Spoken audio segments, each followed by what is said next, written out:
Oke,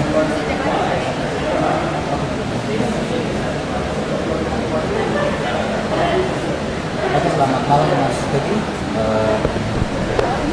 Hari ini saya akan melakukan tanya jawab kepada Mas mengenai kejadian yang beberapa minggu yang lalu melibatkan salah satu ojek online juga.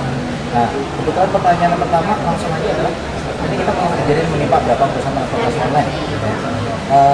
Lalu yang pertanyaan saya adalah, apa yang akan atau sudah dilakukan oleh pihak Grab untuk melanjutkan bisnisnya di Indonesia, mengingat Grab ini kan ada perusahaan yang berasal dari negeri, perusahaan asing. Kira-kira apa? Oke, mungkin pertama-tama izinkan saya untuk menyampaikan beberapa hal.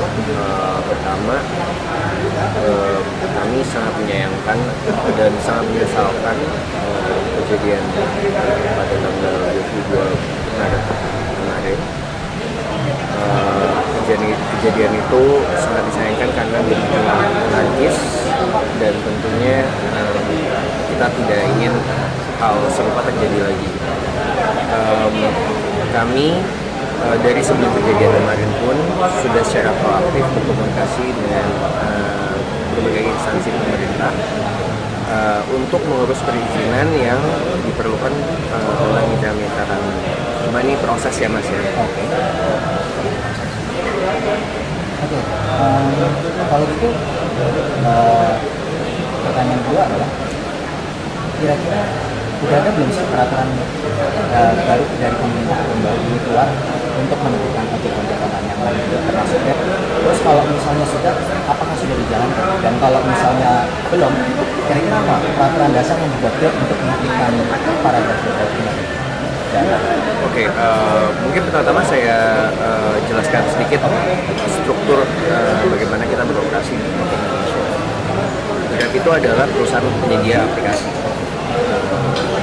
Produknya ada bermacam-macam, ada GrabCar, ada GrabBike, ada Grab Express, dan juga ada Grab Taxi.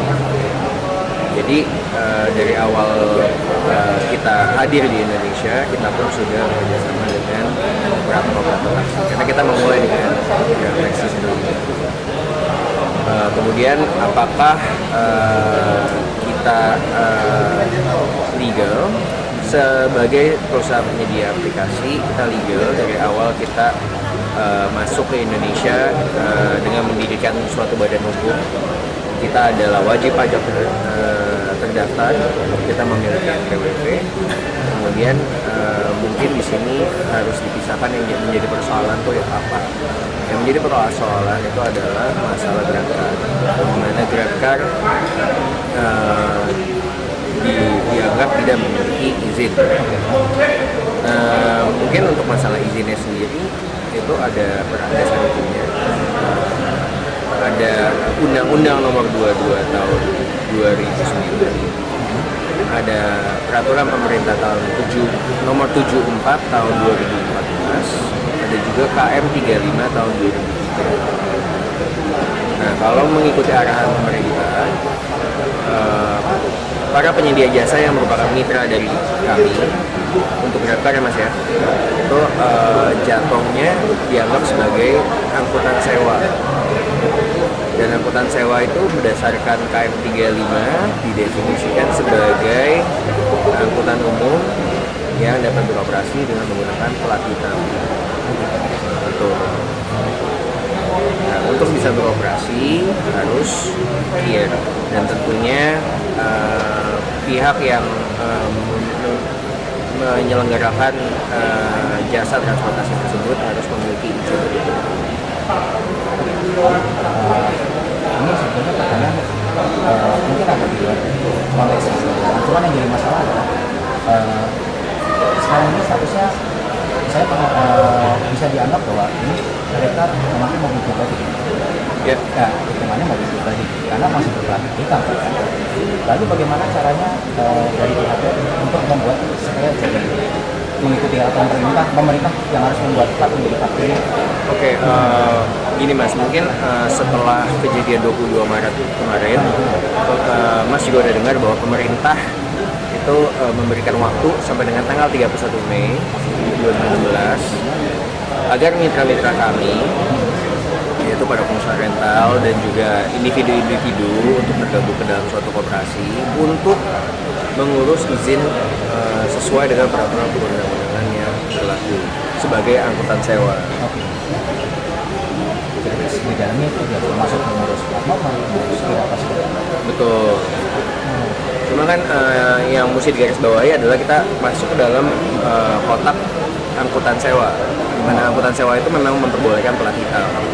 Oh. Cuma memang pada proses untuk mendapatkan izinnya itu diperlukan proses KIR. Karena memang kita ini jatuhnya sebagai angkutan umum, sehingga untuk masalah keamanan KIR diperlukan. Oke, yang paling penting. Betul. Dan kami sesuai dengan arahan pemerintah untuk masalah keamanan dan masalah perpajakan, kita akan selalu mematuhi ketentuan yang berlaku.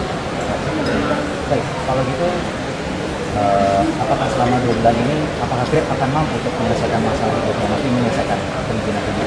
Oke, mampu atau enggak, mungkin ini harus dilihat siapa saja yang terlibat di dalamnya.